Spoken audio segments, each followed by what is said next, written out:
இன்றைய தினமலர் செய்தியில் திண்டுக்கல் மாவட்டத்தில் நிலம் கையகப்படுத்தியதற்கு இழப்பீடு வழங்க தாமதம் ஏற்பட்டுள்ளதால் அம்மாவட்ட டாஸ்மாக் கடைகளின் தினசரி வருமானத்தை கீழமை நீதிமன்றத்தில் டிபாசிட் செய்ய உயர்நீதிமன்ற மதுரை கிளை உத்தரவிட்டது.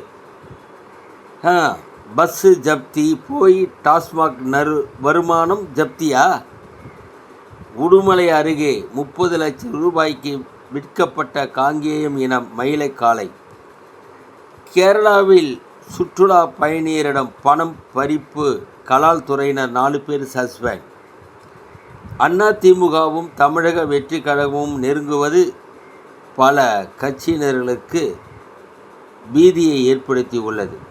திருவள்ளூர் மாவட்டம் செங்குன்றம் அடுத்த காட்டுநாயக்க நகர் வாலிபரை சித்திரவதை செய்து கொன்று கால்வாயில் வீசிய 6 பேர் சிக்கினர். வணக்கம்.